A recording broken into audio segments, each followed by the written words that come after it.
Perfecto. Muy bien, vamos a hablar acerca de lo que serían en este caso los métodos y las técnicas de recolección de datos. Nosotros en esta unidad vamos a analizar lo que sería el alcance de la investigación, el diseño del muestreo y por supuesto la recolección de datos que forma parte de este proceso que es tan importante que nos va a permitir, una vez que ustedes hubiesen concluido con el aprendizaje de esta unidad, lo que vamos a tener es que ustedes van a poder analizar los diferentes tipos de alcances, diseños, muestreos y técnicas de forma adecuada para un proceso de investigación científica, así como también a poder precisamente diferenciar las diferentes características y requisitos establecidos en el método científico siguiendo el enfoque cuantitativo. Dicho esto, como quien dice, veremos las novedades y las características de nuestro contenido. Como habíamos mencionado, vamos a hablar acerca de lo que es el alcance, acerca de lo que viene a ser el tema del diseño y el proceso de recolección. El alcance en una investigación cuantitativa no es otra cosa que el tipo de investigación que nosotros vamos a desarrollar.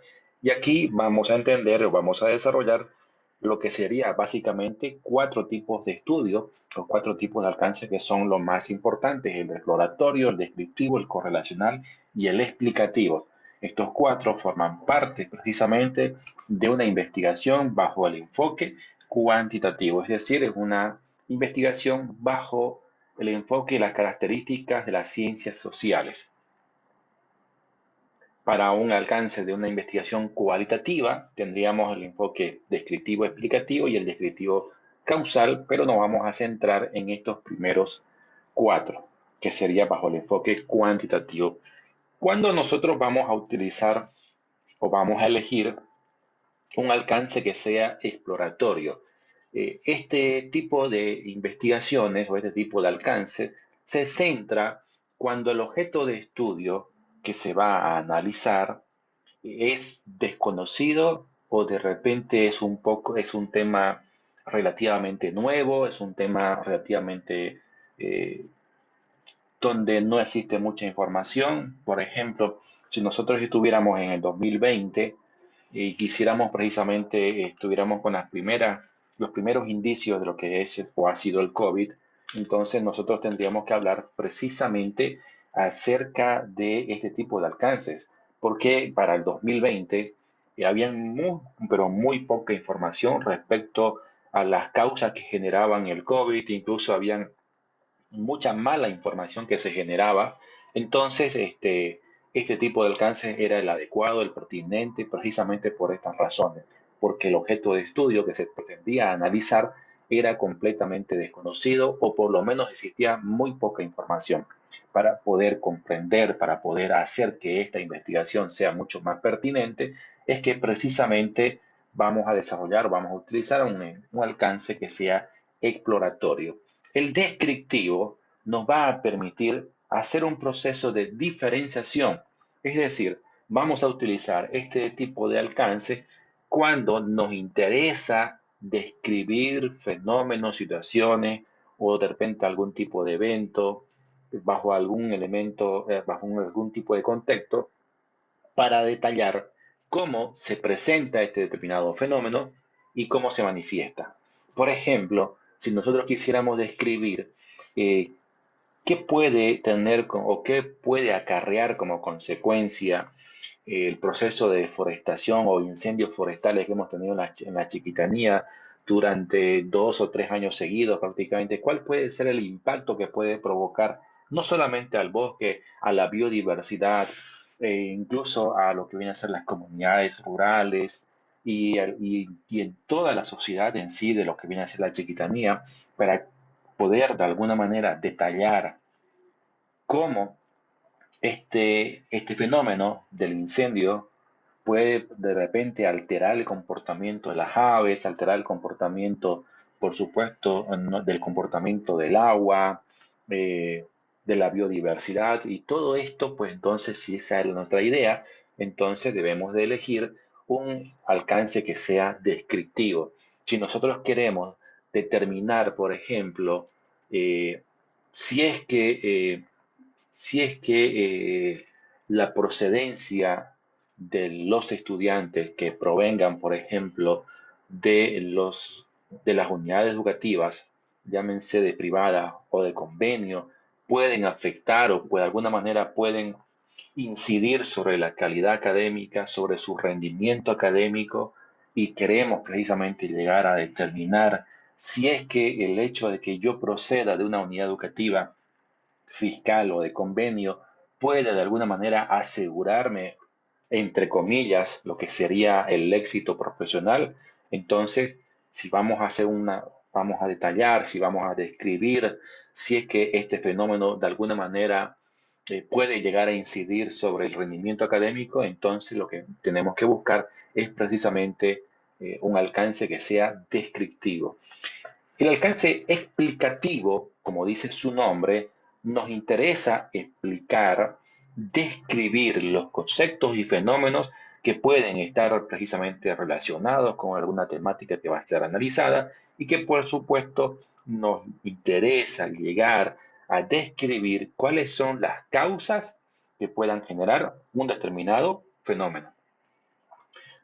Sigamos con el ejemplo en este caso, de lo que sería el tema del incendio. ¿Por qué se han generado? ¿Por qué se han quemado más de 5 millones de hectáreas en toda la Chiquitanía? ¿Cuáles han sido los motivos? Queremos saber cuál ha sido la verdad. ¿Por qué han sido realmente incendios provocados? ¿Han sido incendios forestales? Queremos llegar a determinar, queremos llegar precisamente a explicar los motivos, las causas, el por qué se han generado estos incendios forestales. Entonces, si esa es la idea, tenemos que precisamente llegar a identificar lo que sería un alcance que sea explicativo. Un correlacional, cuando nosotros, como quien dice, como sujetos de investigación, pretendemos llegar a conocer la relación o el grado de asociación que puedan existir entre dos o más variables. Una variable, por supuesto, que sea independiente y una variable dependiente. Es decir, vamos a hacer un análisis causa-efecto. Vamos a analizar, por ejemplo, si es que el uso ya, como quien dice, por ejemplo, si es que el libertinaje entre los jóvenes de alguna manera puede estar relacionado con los malos hábitos relacionados y con el consumo de estupefacientes, de drogas y otros durante su vida, eh, o una cierta etapa de su vida de las personas. Si nosotros queremos precisamente identificar y relacionar esas dos variables, el hecho del poco control que pueda existir de las familias hacia estos jóvenes y el impacto que pueda provocar hacia la sociedad. El hecho de que estén, como quien dice, relacionados con este tipo de comportamientos. Entonces, si nosotros queremos relacionar causa y efecto, queremos llegar a determinar y evaluar tanto una variable independiente como la variable dependiente y analizar, por supuesto, estos dos elementos, tendríamos que utilizar lo que sería el alcance correlacional. Cada uno de estos, por supuesto, tiene su propio propósito y tiene su propia característica. Uno de los más empleados, como les había mencionado anteriormente, de todo esto es precisamente el descriptivo. Ahora, cuando alguien consulta, es posible que se pueda hacer una investigación que sea exploratoria, que sea descriptiva, que sea correlacional, que sea explicativa. Sí es posible.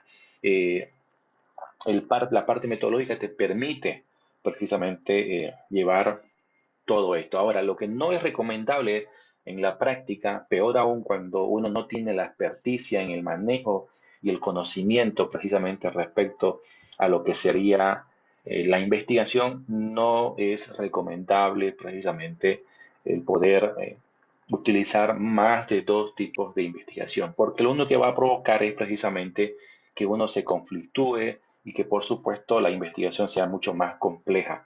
Y en la investigación, la idea básica cuando uno hace investigación es hacerlo lo más simple, lo más concreto posible para que no solamente entendamos cómo se hace una investigación, sino también que podamos de alguna manera entender precisamente cómo nosotros podríamos contrastar nuestros objetivos, cómo podríamos llegar a desarrollar un nuevo conocimiento que me permita solucionar un problema que yo he identificado dentro del procedimiento. Entonces, dentro de estas características que vamos a tener o el propósito de la investigación en el caso de los alcances descriptivos, es que estos buscan especificar la propiedad de las características y los perfiles de las personas o el objeto de estudio que está siendo analizado, de tal forma que precisamente podamos nosotros poner al objeto de estudio bajo una lupa. En este sentido, poder describir sus características, las innovaciones, poder de alguna manera detallar a profundidad de qué se trata, cómo de alguna manera puede llegar a incidir sobre nuestro objeto de estudio. Y el valor que contiene este tipo de estudios es precisamente porque nos ayuda a mostrar con precisión la dimensión real del fenómeno que está siendo estudiado, del sujeto que está siendo estudiado. Y por supuesto nos va a permitir de alguna manera y de manera muy sencilla el poder de alguna manera entender de qué se trata el objeto que está siendo estudiado. Decíamos en una anterior sesión que las hipótesis están relacionadas con las variables, que las variables están relacionadas, por supuesto, con nuestro planteamiento del problema, que nuestro planteamiento del problema está relacionado con nuestros objetivos. De igual forma, también nuestros estudios, nuestros alcances van a tener una hipótesis y, por supuesto, van a estar relacionados con los diseños de investigación. Y esto es importantísimo porque, de alguna manera, nos va a posibilitar no solamente llegar a entenderle. En el caso, por ejemplo, que tuviéramos una investigación descriptiva, la hipótesis, por supuesto, tiene que ser descriptiva y dentro de los que vienen a ser los posibles diseños, pues podemos llegar a tener un diseño preexperimental o una transaccional descriptiva. Por supuesto, dependiendo de el enfoque que nosotros vayamos a darle. Esto siguiendo el enfoque, por supuesto, cuantitativo, ¿no es cierto? Si vamos a tener un, un diseño, perdón, un alcance que sea exploratorio, lo volvemos a mencionar y esto por si acaso se lo voy a preguntar en el siguiente control de lectura porque es importante que ustedes sepan en qué momento hacemos una hipótesis y en qué momento no lo hacemos. Un análisis, un alcance exploratorio no conlleva la elaboración de una hipótesis, pero sí, como quien dice, el diseño de investigación. ¿Okay? Entonces, el alcance y los diseños de investigación están, por supuesto, plenamente relacionados, íntimamente relacionados, de tal forma que en este caso, pues vamos a tener, por ejemplo, en el caso del explicativo, podemos llegar a tener una hipótesis y entre los posibles diseños puede ser un experimental, un cuasi experimental o un experimental puro. ¿Ya? Entonces varía, por supuesto, en función a las características y esto vamos a elegir en función a la experticia de los sujetos de investigación, pero también en función a las características del tema de investigación que estamos desarrollando. Y hablemos precisamente de esto último que acabamos de mencionar. Hablemos del diseño de investigación, que no es otra cosa que el camino que nosotros vamos a recorrer para poder llegar a contrastar nuestros objetivos. De tal forma que nosotros en este tipo de diseños, bajo el enfoque cuantitativo, tendríamos a los diseños experimentales y a los diseños no experimentales. Ahí están los dos grandes, como quien dice, las dos grandes divisiones. Dentro del diseño experimental, nosotros vamos a tener tres subtipos que sería el preexperimento, el cuasi experimento y el experimento puro. cada uno de estos tiene su propia, por supuesto, característica.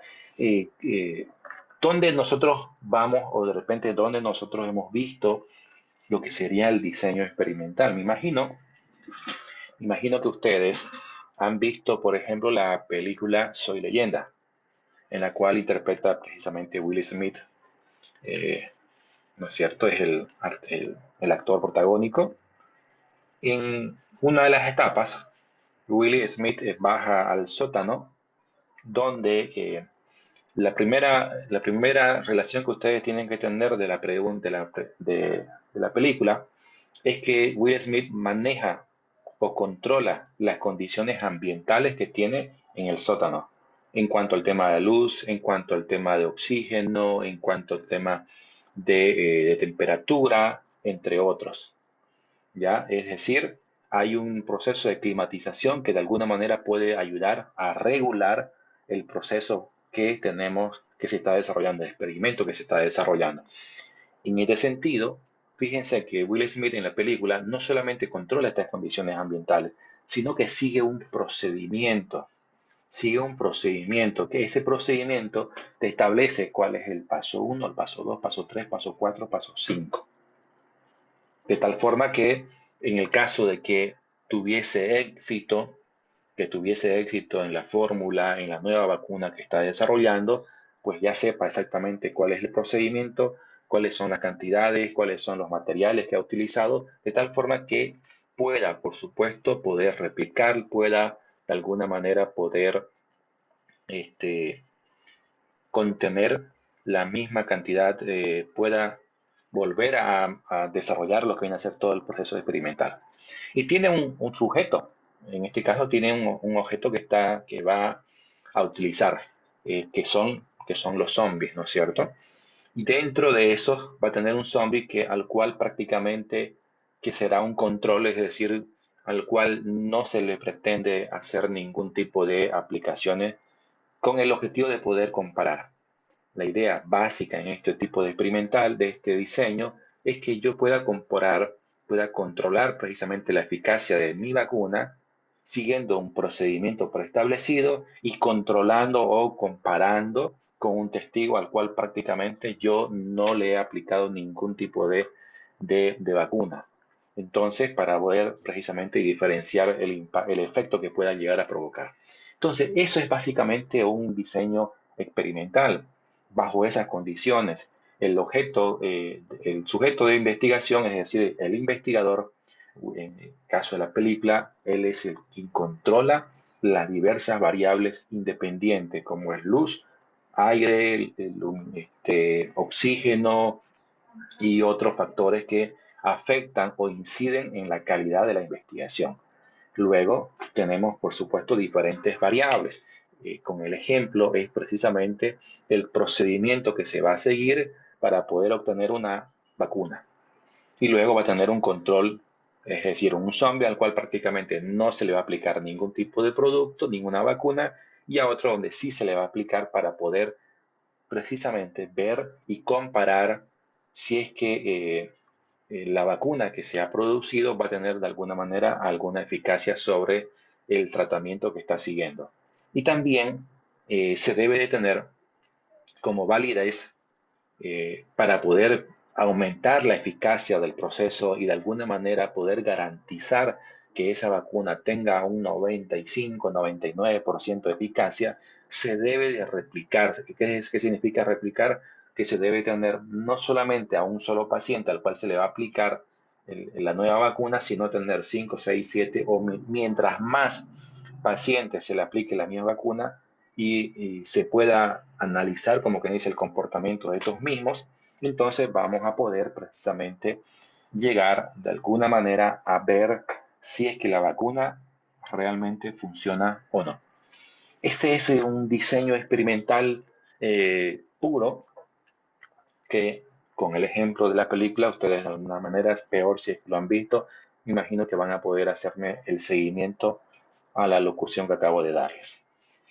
En los no experimentales, nosotros tenemos dos grandes subtipos, los transaccionales y los longitudinales. El transaccional, cuya característica a comparación con los longitudinales, es que se recolecta la información, las evidencias, los datos en un solo momento. Por ejemplo, a través de la técnica de la encuesta o a través de la técnica de la entrevista. A comparación con los longitudinales, que podemos desarrollarlo una, dos o tres o cuatro o cinco veces, como quien dice, eh, el comportamiento, como quien dice, del objeto de estudio, para que podamos entenderle. Por ejemplo, yo pretendo evaluar cómo el docente X enseña o transmite sus conocimientos y de qué forma los estudiantes están conformes con el proceso de enseñanza-aprendizaje. Si yo pretendo hacer o utilizar un diseño transaccional, entonces yo lo que voy a hacer es aplicarle una encuesta al estudiante una vez finalizado el semestre. Porque ya en ese instante, este estudiante tendrá, como que dice, la visión clara de cómo se evalúa, de cómo se transmiten los conocimientos, de los métodos que se va a emplear. Es decir, prácticamente tiene un pantallazo, tiene completo y va a poder opinar de forma mucho más categórica. Entonces, si vamos a emplear y vamos a levantar las encuestas en una sola ocasión, vamos a utilizar los diseños transaccionales y estos pueden ser exploratorios, descriptivos o correlacionales. Normalmente, y en su gran mayoría de los trabajos que se tienen precisamente dentro de nuestra área del conocimiento, estamos nosotros enfrascados precisamente en este tipo de diseños. ¿Ya? Fíjense que le estamos dando una serie de tips en las cuales le estamos diciendo que vamos a emplear un enfoque cuantitativo, le estamos diciendo que vamos a emplear un alcance que sea, que puede ser descriptivo, ¿no es cierto? O que puede ser correlacional, o que puede ser exploratorio. Y le estamos diciendo también que normalmente para nuestra área del conocimiento vamos a emplear diseños que sean transaccionales, no experimentales, transaccionales y que pueden ya uno elegir si es que va a ser un exploratorio, descriptivo o correlacional casual. Pero también, y no está nada fuera, como quien dice, de la realidad, si nosotros utilizamos los diseños longitudinales. Esto va a depender, vuelvo a insistir, de las características propias del objeto de estudio y de la experticia que tenga el investigador. Para que podamos entenderle, ¿cómo sería analizar los cambios a través del tiempo? Sigamos con el ejemplo de la evaluación docente. Yo voy a evaluar, yo quiero que mis estudiantes evalúen cómo el docente enseña, cómo el docente evalúa, que me evalúen los métodos y las técnicas que está empleando para la transmisión del conocimiento. Entonces, basado, por ejemplo, los 15, 20 días de iniciado lo que es el proceso de enseñanza-aprendizaje, yo ya puedo levantar una encuesta y le puedo decir a los estudiantes cómo ustedes consideran cuál es la primera percepción respecto al docente. El docente les ha transmitido cuáles serán las competencias que se van a alcanzar, les ha mencionado, por ejemplo, cómo van a ser evaluados, les ha dicho cuáles van a ser las técnicas, se deja entender el docente, por ejemplo. Yo le puedo ya consultar 15 días de haber iniciado el semestre. Luego puedo hacer una segunda evaluación, una segunda levantamiento de datos, cuando ya prácticamente tengamos, por ejemplo, ya un 50-60% de avance, en el cual yo le puedo preguntar, ¿qué le parece el proceso de enseñanza-aprendizaje? ¿Cómo ve la transferencia de conocimiento? ¿Cómo usted califica el uso de las herramientas tecnológicas, el uso de las TICs, de la tecnología de la información y comunicación, para poder hacer que ustedes comprendan mucho mejor lo que es, en este caso, la enseñanza? Y al final del semestre le puedo preguntar sobre el sistema de evaluación. ¿Les parece adecuado el sistema de evaluación? ¿Qué opinan respecto a lo que es la evaluación sumativa, respecto a la evaluación este, eh, cualitativa o cuantitativa que se está desarrollando? ¿Qué le ha parecido la integración de sus conocimientos cuando ustedes han elaborado un trabajo final de grado o un trabajo final durante todo el semestre y este ha sido comprendido, ha sido orientado, asesorado o guiado por el docente.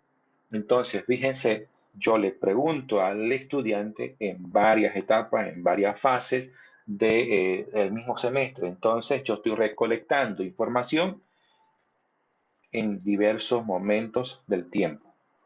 Eso sería precisamente la principal diferencia entre un diseño transaccional y un longitudinal. Dentro de estos subtipos tendríamos los diseños de tendencia y los diseños de análisis evolutivo de grupos. ¿Ya? ¿De qué va a depender que yo utilice uno u otro? Pues para que lo podamos entender, para que ustedes se orienten, va a depender de qué tan, de la experticia que yo manejo y de qué tan detallado yo quiera hacer el levantamiento de información. Si para mi trabajo me basta con hacer una sola encuesta al final del semestre, pues entonces yo hago una entrevista que sea completa, que se vea la parte de enseñanza, la parte de método, la parte de evaluación, qué sé yo. Entonces hago una sola encuesta y por supuesto tendría que elegir los diseños que sean transaccionales. Ahora, si a mí me interesa ver cómo evoluciona el proceso de enseñanza-aprendizaje, si a mí me interesa ver de qué forma los estudiantes evalúan al inicio, al medio y al final del proceso de enseñanza-aprendizaje, entonces voy a hacer, por supuesto, o voy a utilizar un diseño que sea no experimental de tipo longitudinal o evolutivo.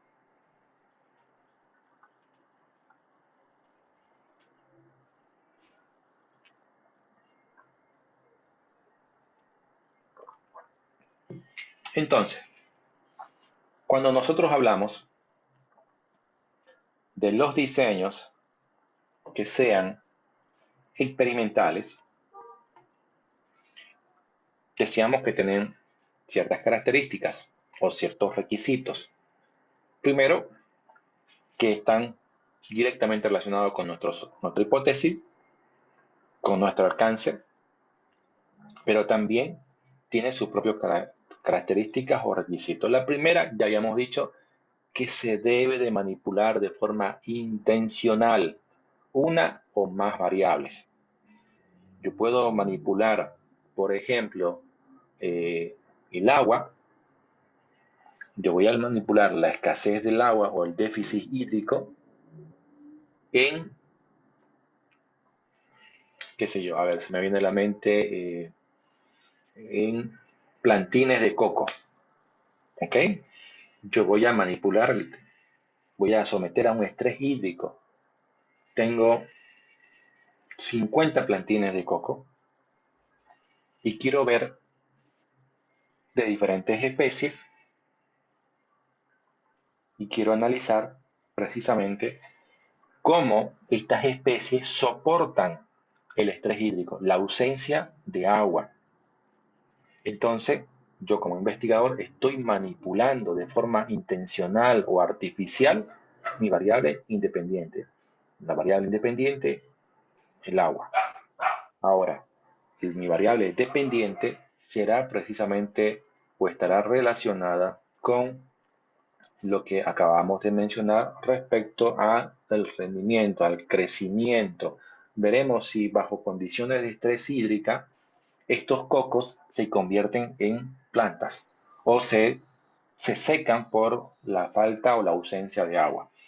El segundo requisito es que yo precisamente durante todo este periodo de tiempo en el cual voy a someter a un déficit hídrico, yo tengo que mirar, tengo que ver cómo afecta, qué pasó en el día 1, qué pasó en el día 2, en el día 3, qué pasó después de una semana. Se ven algunos cambios en cuanto al follaje, en cuanto a la coloración de la hoja, se ve que el coco se está secando. ¿Qué está pasando con el coco a medida que pasa el tiempo? Entonces yo tengo que hacer un seguimiento, tengo que hacer una evaluación para ver precisamente el impacto que está provocando en la escasez de agua para este fin. Y el tercer elemento o el tercer requisito es que debe haber un control. que va a implicar este control, al cual significa que estará, como quien dice, bajo condiciones normales. Por consiguiente, si mi experimento está velar por la respuesta que puedan tener los cocos al déficit hídrico, mi control tendrá que tener, por supuesto, acceso al agua. Por consiguiente, mi control no tendrá ningún tipo de tratamiento, no se lo va a someter eh, a un estrés hídrico. Y como vamos a repetir nosotros los tratamientos, podemos someter precisamente estos plantines de coco. Por ejemplo, son 5 especies diferentes. Yo puedo someter 5 plantas de cada una de estas especies a un estrés hídrico de 15 días. Y luego de 15 días, pues riego. Voy a someter en un segundo experimento un estrés hídrico de 45 días. Luego de esos 45 días, riego. Para ver en el caso, y un tercer experimento de repente ya de 60 días sin agua, y después de ese tiempo, por supuesto, se riega. Vemos de qué forma incluso las mismas plantas se pueden llegar a recuperar en el caso de que ya hubiese abundancia de agua. Y se compara, por supuesto, todos estos elementos, y a eso se denomina un experimento o utilizar el diseño experimental. Los diseños no experimentales, nosotros habíamos mencionado que, por supuesto, aquí la gran diferencia es que yo no estoy manipulando. Aquí no existe la manipulación intencional del investigador. Por consiguiente, los datos que se generan resaltan de forma directa, y tendríamos dos grandes subtipos, que serían el transaccional y el longitudinal. El transaccional, como justamente habíamos explicado hace unos instantes, trata de que nosotros vamos a analizar, de que nosotros estaríamos precisamente tomando en cuenta este elemento que va a ser analizado, que va a estar dentro de lo que es el objeto de estudio, en un solo momento. Nos interesa evaluar en un solo momento, a través de una encuesta, a través de una entrevista, o a través de la simple observación, que también es una técnica válida. Dentro de ellos tendríamos el diseño exploratorio, el descriptivo y el correlacional casual.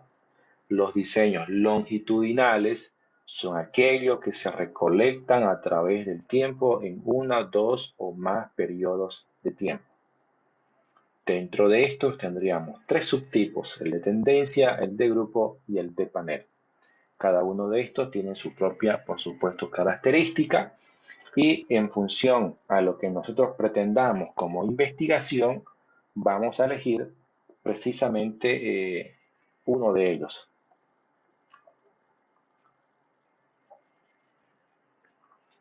En nuestro ámbito es muy usual que aparezca lo que serían los diseños de estudio de caso. ¿Qué implica este tipo de diseños?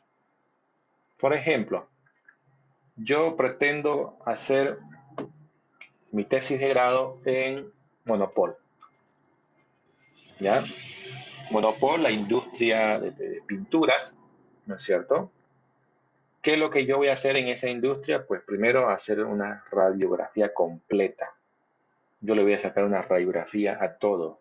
¿Cómo está Monopol respecto al tema de los procesos de fabricación, para ver el tema de la distribución, comercialización, elaboración de las pinturas?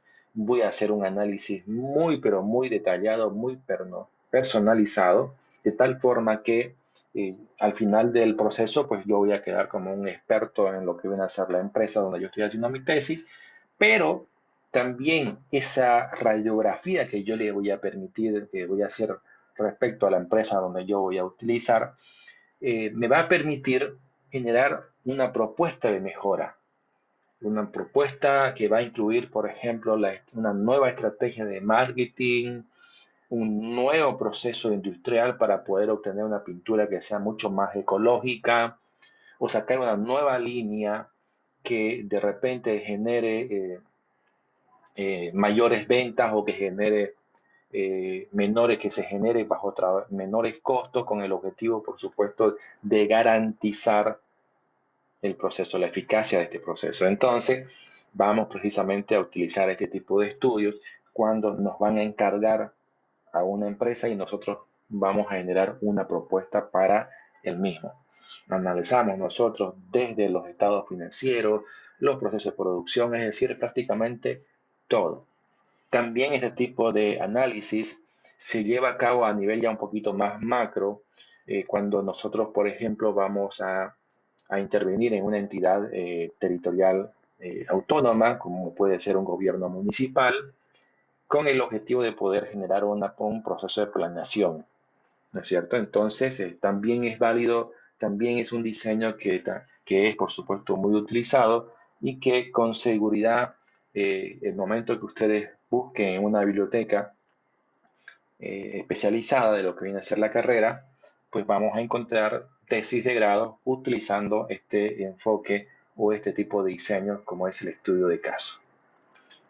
En las investigaciones o en los diseños que tengan este contexto, que sería el diseño de investigación cualitativa, nosotros habíamos mencionado que vamos a seguir ciertos diseños que tienen una característica diferente a lo que vienen a ser los diseños cuantitativos, porque habíamos mencionado que el enfoque cuantitativo no se orienta en una obtención numérica o estadística, sino más bien en poder explorar, en el poder detallar, indagar, para en teoría buscar, por supuesto, las razones que se generan un determinado fenómeno. Entonces, bajo esta lógica, nosotros vamos a tener lo que serían los diseños etnográficos, los diseños de investigación-acción, los diseños narrativos, que tienen características muy similares y que son muy útiles cuando se van a desarrollar investigaciones que permitan, por ejemplo, a los de sociología, trabajo social, psicología, y a ese tipo de ciencias o áreas del conocimiento en el cual a nosotros no nos interesa llegar a determinar un número, sino nos interesa llegar a decir por qué se genera ese número, cuáles son los motivos, por qué las mujeres tienen un mayor PPA en comparación con los hombres, cuál es la característica, cuál es la razón del por qué existen mujeres que tienen un mayor aprovechamiento académico en comparación con los hombres. Las razones son académicas, son sociales, son económicas.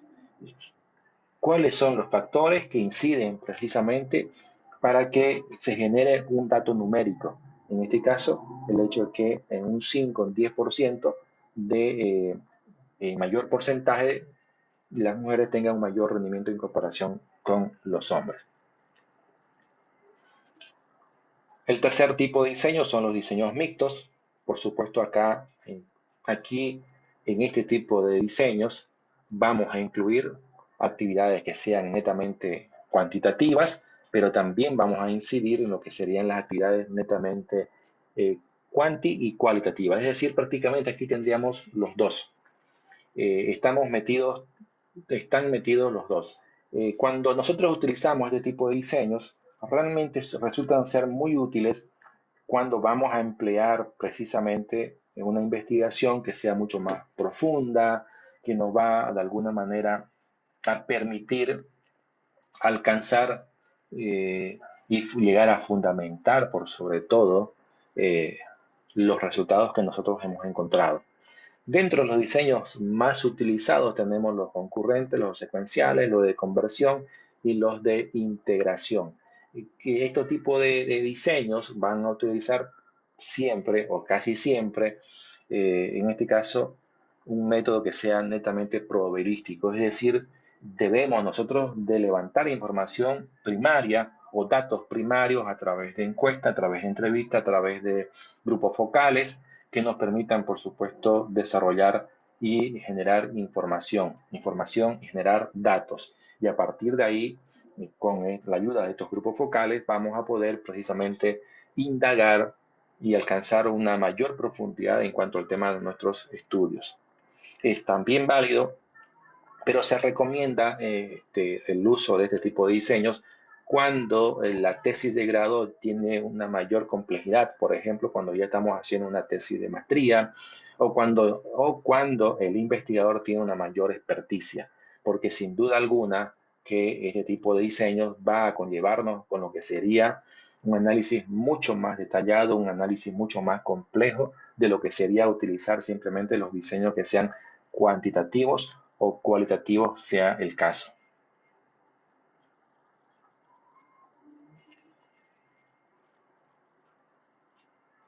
Bien, miremos lo que sería entonces precisamente el sistema de muestreo. ¿Qué va a implicar un muestreo? Es la forma básica como nosotros vamos a recolectar datos, cómo vamos a recolectar evidencia o información, como quieran llamarlo.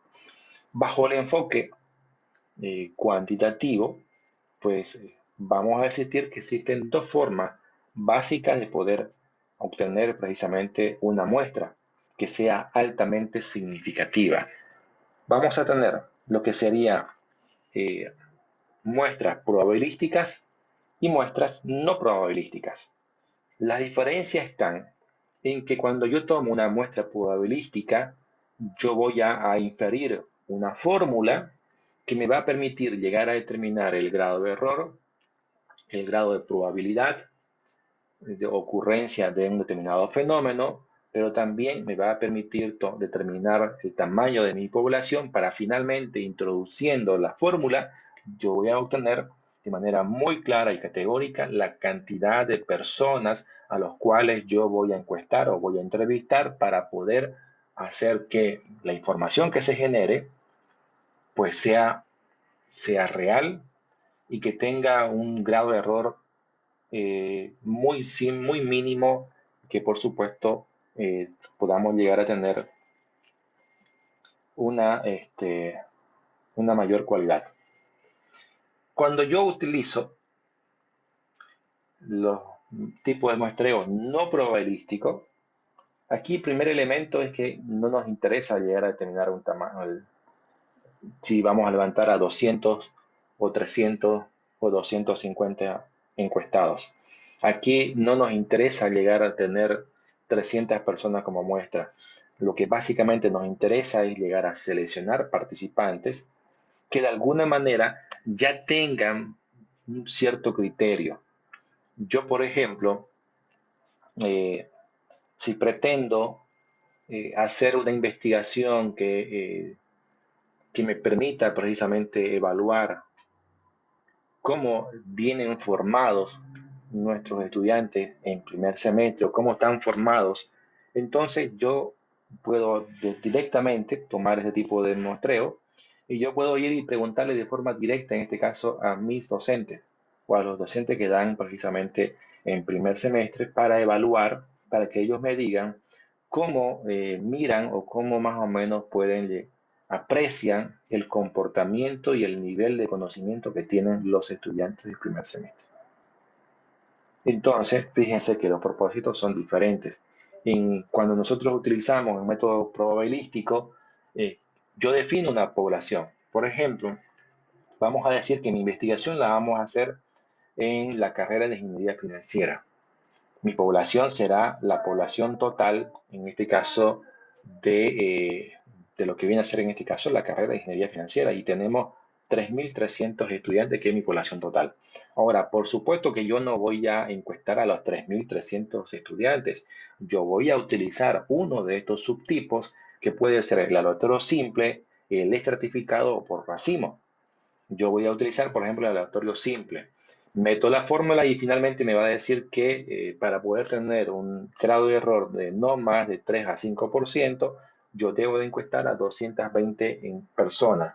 Esas 220 personas que van a ser encuestadas tienen que cumplir dos grandes requisitos para que sean incluidas. y tenga un grado de error mínimo. ¿Qué va a implicar esto? Que sean, en este caso, representativas. ¿Qué significa que yo encueste o tome en cuenta a estudiantes del primer semestre, a los de tercero, a los de cuarto, a los de quinto, a los de noveno semestre, a los que ya están por defender su tesis de grado, a las mujeres y a los hombres? A eso significaría que sean representativos, es decir, que yo tome en cuenta prácticamente a todos.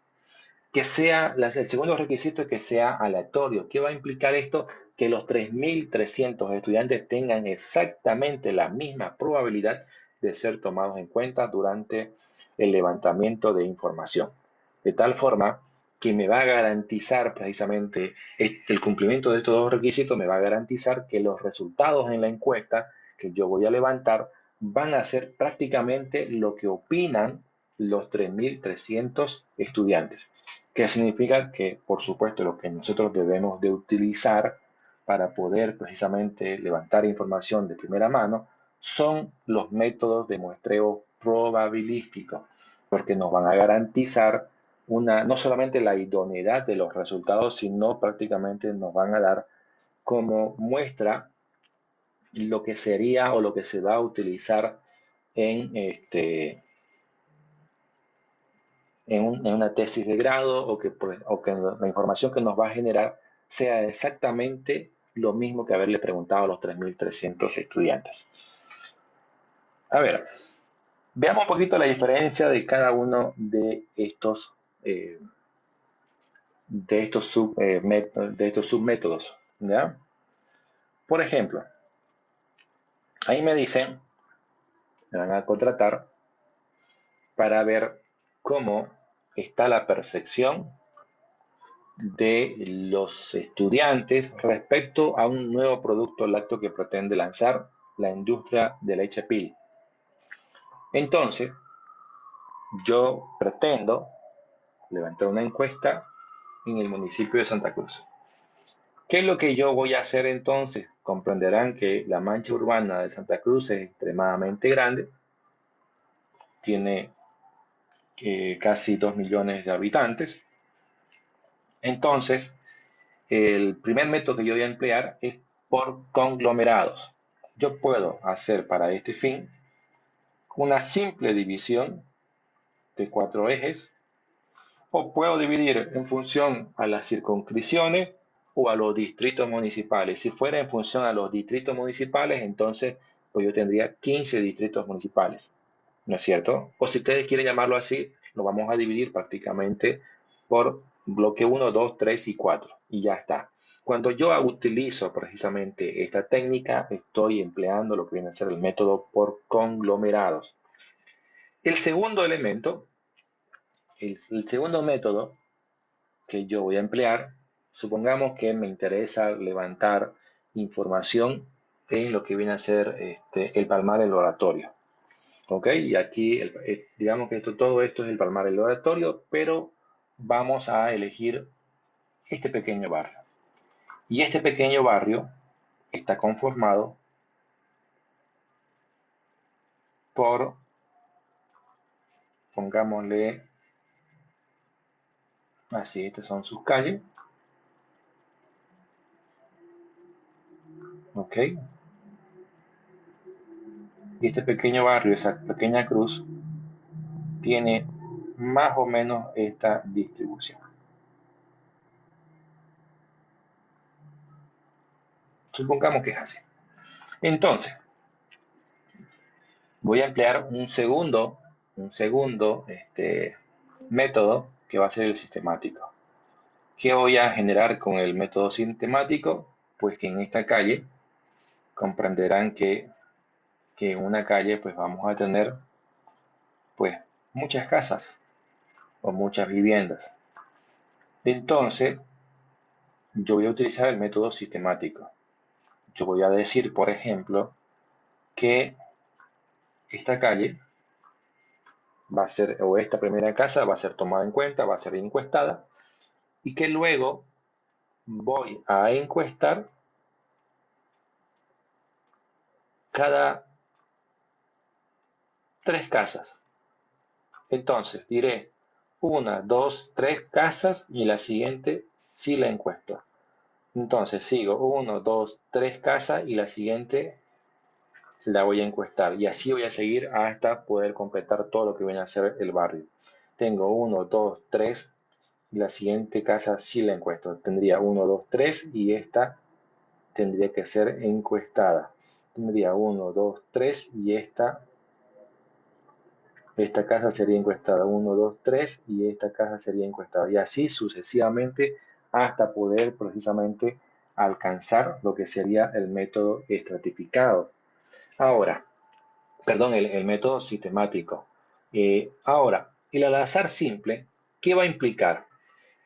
El al azar simple implica que durante todo lo que viene a ser esta, este distrito municipal, comprenderán que puede estar conformado por 30, 40 unidades educativas, o perdón, unidades vecinales. Entonces, yo a estas 30 o 40 voy a elegirlas al azar. Y en cada, si yo las elijo al azar, de una forma aleatoria, yo supongamos que de las 30 voy a elegir a un total de 5 unidades vecinales o unidades, ¿ya? A estas 5, a cada una de estas 5 unidades vecinales, voy a hacer un esquema muy similar a lo que estaba haciéndoles acá para poder levantar ya de una forma, en este caso, sistemática. Finalmente, puedo utilizar el método estratificado. ¿Qué implica el estratificado? Que durante el desarrollo precisamente del levantamiento de los datos, yo puedo utilizar lo que sería preguntas que vayan y estén relacionadas, por ejemplo, con el sexo, con la edad de los encuestados. Porque me interesa, por ejemplo, le habíamos mencionado que el ejemplo decía que vamos a trabajar para la PIL y la PIL va a sacar un nuevo producto lácteo. Queremos saber quiénes van a preferir el nuevo producto lácteo que nosotros estamos sacando. Entonces vamos a ver si van a ser las mujeres las que van a tener una mayor preferencia o si van a ser los hombres. Y si las personas que van a estar, por ejemplo, este, entre las edades comprendidas entre 5 a 11 años o de los 11 a 15 años, de los 16 hasta los 33 y de los 34 en adelante. Entonces yo puedo también, en función a la edad, en función al sexo, en función al nivel socioeconómico, en función al nivel de conocimiento, yo puedo levantar información. Y cuando yo estratifico mis encuestas solicitando información respecto a su edad, respecto a estos elementos, con seguridad que estaría utilizando lo que sería, en este caso, el método de muestreo estratificado.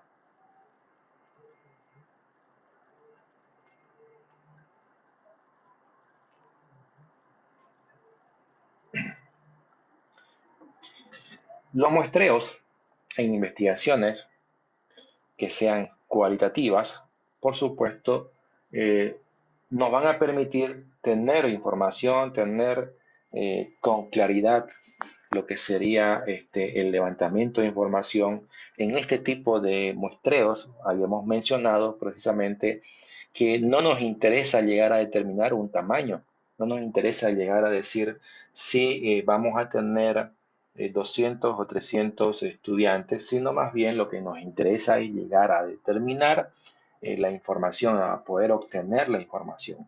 Dentro de estos subtipos de muestreos, implica precisamente el tener, por ejemplo, muestreos voluntarios, de expertos, de casotipos, de cuotas, como habíamos mencionado anteriormente, la idea es precisamente llegar a obtener datos.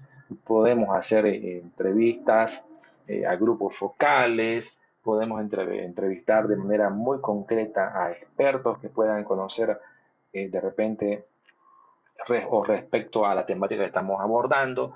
Por consiguiente, este tipo de diseños de muestreo pues, nos va de alguna manera a facilitar el desarrollo de la investigación, porque no tenemos que levantar 200 o 300 encuestas. Muchas veces con haberle consultado a 5, 6 o 7 expertos, pero por supuesto con cuestionarios que son relativamente más extensos, entonces basta y es suficiente para poder obtener la información adecuada y pertinente para el desarrollo de nuestra tesis. Entonces, el tipo de diseño de muestreo también difiere en función a las características propias precisamente de nuestra investigación. Finalmente, analizaremos lo que sería precisamente cómo se va a recolectar o cuáles son los instrumentos que nos van a permitir recolectar la información para nuestra tesis de grado.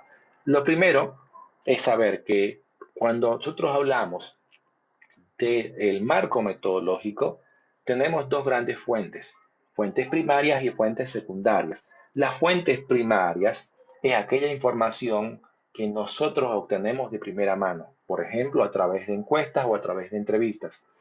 Las fuentes secundarias son aquellas que se obtienen a través de publicaciones desarrolladas por la CAO, por el INE, por la FAO, por UNESCO, o simplemente por el gobierno municipal de Santa Cruz de la Sierra, o la gobernación, o a través de la Secretaría de Desarrollo Humano de la Gobernación sacó un boletín o datos estadísticos respecto a la cantidad de personas que viven en condición de calle, y esa información a nosotros nos es útil para el desarrollo de nuestra tesis. Entonces esa se convierte en una fuente secundaria. Ahora bien, no debemos de confundir cuando nosotros hablamos precisamente de las fuentes primarias, de las fuentes, cuando tenemos, este sería nuestro marco metodológico, ¿no es cierto? Ahora, cuando nosotros tenemos nuestro marco teórico, van a ver que esto cambia. Cuando nosotros tenemos nuestro marco teórico, las fuentes primarias serían toda aquella información que se encuentra de forma extensa. Por ejemplo, libros, artículos científicos, entre otros. ¿Ok? Y las fuentes secundarias serían aquellas aquella información que se encuentra resumida en revistas o simplemente Google. Entonces, para que empecemos como quien dice a diferenciar, porque cuando nosotros hablamos de lo que es el marco método, el marco teórico, también hacemos referencia a lo que serían, en este caso, las fuentes de información. Y en el marco teórico tendríamos fuentes primarias y fuentes secundarias de igual forma. Pero aquí tenemos, la diferencia está en cómo encontramos esa información. Si es fuente primaria, entonces la información va a estar prácticamente completa, va a estar extensa. Si es fuente secundaria, va a estar resumida. Ahora, si hablamos del marco metodológico, las fuentes serán primarias cuando nosotros, a través de encuesta, entrevista o observación directa, obtenemos la información. Las fuentes secundarias serán aquellas fuentes donde nosotros, utilizando la información que ha sido publicada por diferentes medios, obtenemos, por ejemplo, por el INE, entonces obtenemos la información del INE y nos sirve para nuestra tesis de grado. Entonces, esas son las diferencias más importantes. Esto, por si acaso, también ingresa a lo que viene a ser, en este caso, la evaluación que vamos a hacer posteriormente para que lo obtengan bien claro, como que dice, qué serían las fuentes primarias y fuentes secundarias en el caso de que estemos hablando del marco metodológico y qué serían estas mismas cuando hablamos nosotros del marco teórico. Las técnicas que vamos a utilizar, por supuesto, son la encuesta y la entrevista y la observación. Para ello, nosotros vamos a utilizar, con un caso de encuesta, pues vamos a utilizar lo que sería la encuesta telefónica, perdón, un cuestionario, en el caso de la entrevista puede ser personal, puede ser telefónica, puede ser a través de correo o simplemente a través del uso de Internet. Vamos a detallar entonces estos dos elementos.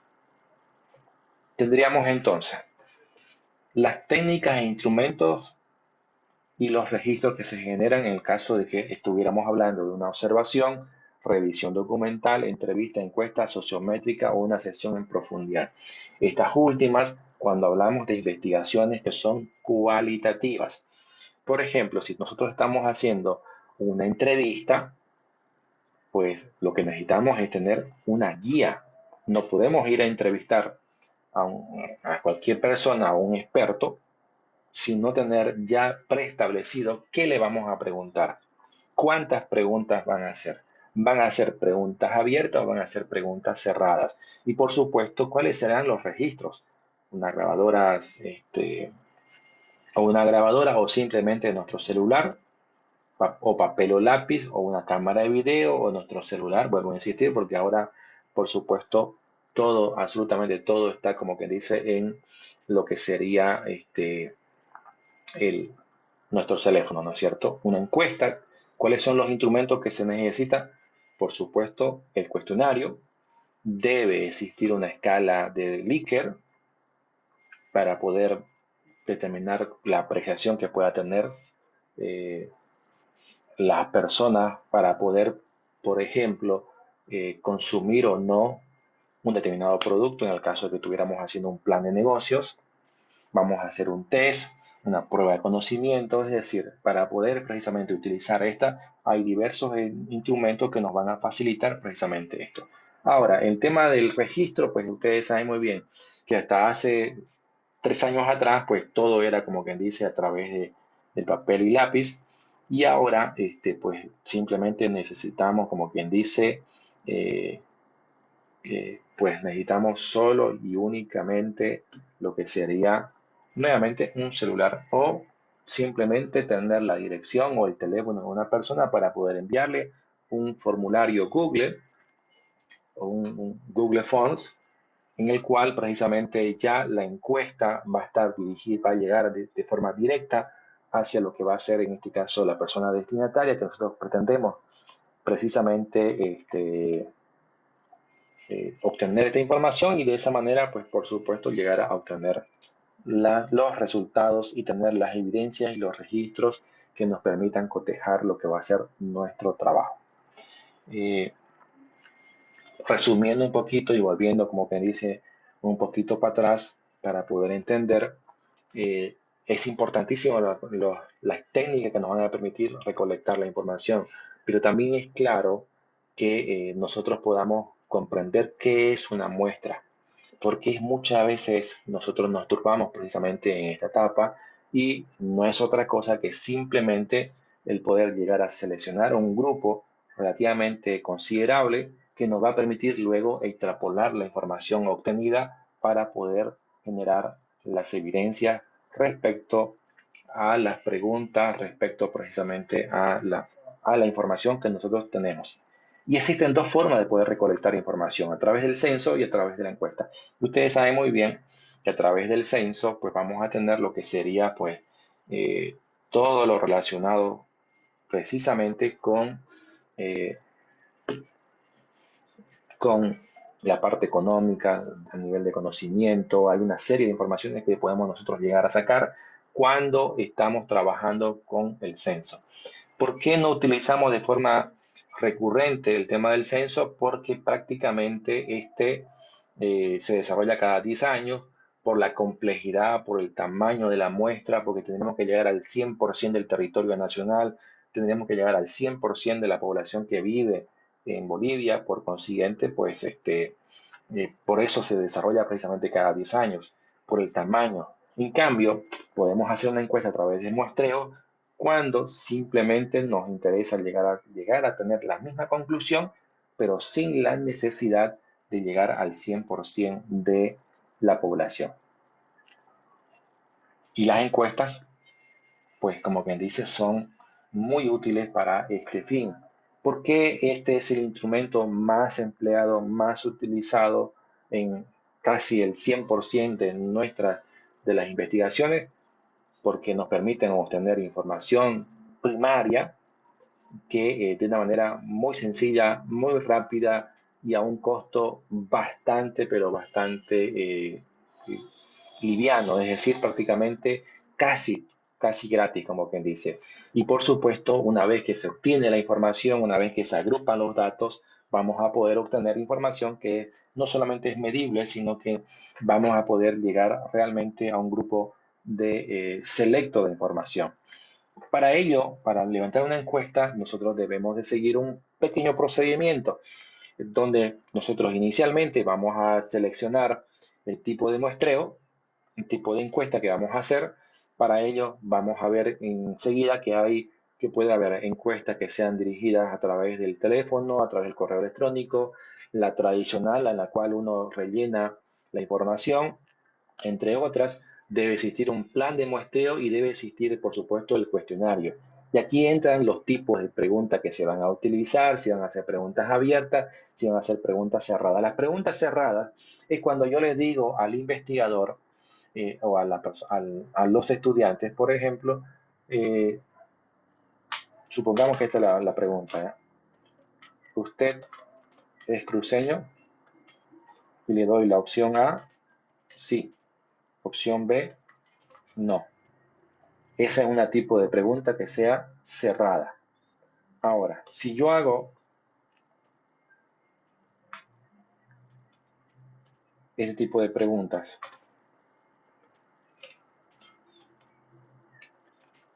¿qué opina respecto a Cristiano Ronaldo? Y, y dejo como quien dice que la persona conteste lo que se le viene como quien dice en gana. Esto sería un tipo de pregunta que sea abierta. Ahora, hay un tercer tipo de pregunta en la cual yo les pido prácticamente eh, ambas cosas. Es mixta, en la cual yo le voy a preguntar que me responda sí o no, pero también le voy a decir explique por qué o fundamente por qué. Qué sé yo, a mí se me viene a la mente ahorita, por ejemplo, ¿usted cree que las mujeres tienen mayor PPA en comparación con los hombres? Y la respuesta van a seguir siendo sí, no, pero le puedo decir fundamente su respuesta. Y por supuesto ahí también sigo dejando. Esta sería un tipo de pregunta que sea mixta. Nosotros tendríamos entonces normalmente bajo estos escenarios estos tres grandes tipos de consultas o de tipos de preguntas que vamos a encontrar en casi todos en todas las encuestas, ¿ya? Bueno, una vez que se tienen todas las preguntas y que se tiene el cuestionario, pues la siguiente etapa pues el levantamiento de información de campo para luego ordenar, sistematizar la información y finalmente poder llevarla precisamente eh, a lo que sería precisamente un análisis, un análisis estadístico utilizando un software que nos permita precisamente alcanzar este objetivo. Eh, Habíamos dicho que los tipos de encuestas pueden ser personal, pueden ser telefónicas, autoadministradas y las de correo. Hoy en día, pues las que más están siendo utilizadas son precisamente a través de las redes sociales, a través del correo electrónico, a través de Facebook, entre otras. Pero estas no tienen una validez, una validez porque una persona puede responder, cuando hablamos de redes sociales, puede responder 5, 10 o 15 o 30 veces y el sistema va a seguir computando como si fuesen incluso, va a seguir diciendo que hay más y más respuestas. En cambio, cuando vos levantás una información que sea a través telefónica, en teoría, pues los datos obtenidos serían solamente uno. Una vez que se tiene todo esto bajo el enfoque cuantitativo, bajo el enfoque cualitativo, tendríamos primero, por ejemplo, el análisis de contenido, la consulta que se ha hecho a través de foros, a través de correo electrónico. Una vez que se tiene toda la información, precisamente se debe de sistematizar, de ordenar y finalmente incluso de agrupar los datos obtenidos. Eh, Fíjense que no porque sea 100% cualitativo significa que no generemos información, que no generemos datos o que de alguna manera no podamos agrupar los datos obtenidos y finalmente llegar a sacar un determinado porcentaje, sino como quien dice que estos se complementan, son etapas que se complementan para finalmente obtener la información de primera mano. Bien, con esto hemos concluido con lo que sería precisamente esta unidad. Nuevamente los invito a que puedan formar parte de mi comunidad, que me puedan seguir en mis canales a través de Facebook, Instagram, Twitter, LinkedIn, YouTube o bueno, para los que quieran también me pueden seguir en este caso en Twitter, perdón, en TikTok. Una ronda de consultas. ¿Cuál es su TikTok? Luis Alba.